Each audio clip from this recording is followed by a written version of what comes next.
DSLR Film Noob.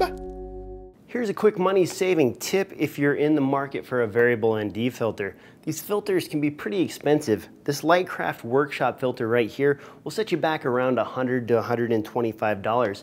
And even the cheaper variable ND filters on the market that I've reviewed in the past will set you back $40 or $50, which is fairly pricey. So you don't want to be buying one of those for each of your lenses. Instead, it's a good idea to buy the biggest filter that you can for the largest filter size in your lens collection.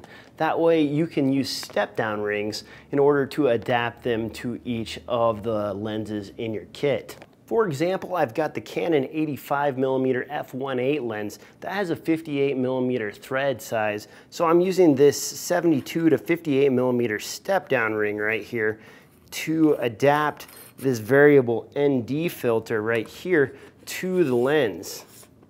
This looks a little bit goofy because your variable ND filter is pretty large compared to the end of the lens element, but it doesn't really matter what it looks like as long as it works properly on this filter size, and of course it does. So that's an excellent way to save a little bit of money and only buy one ND filter to fit all of your lenses.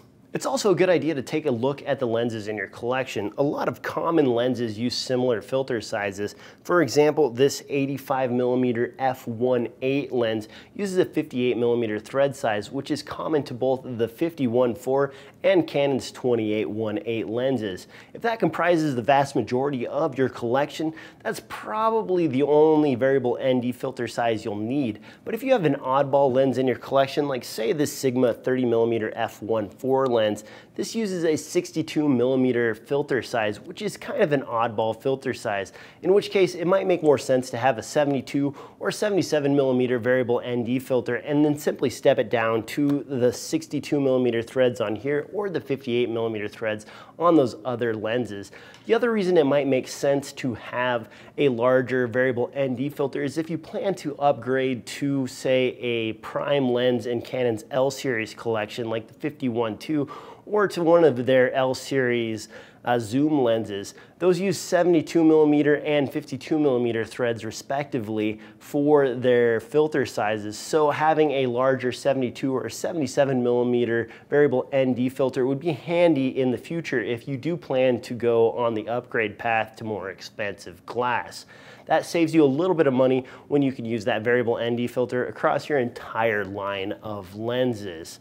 If you'd like to find out more about variable ND filters, or you'd like to find out where you can pick up some of these step-down rings or step-up rings, there'll be information in the crotch bar below. There'll also be a full write-up over at DSLRFilmNoob.com. As always, thanks for watching, and if you like this content, please subscribe.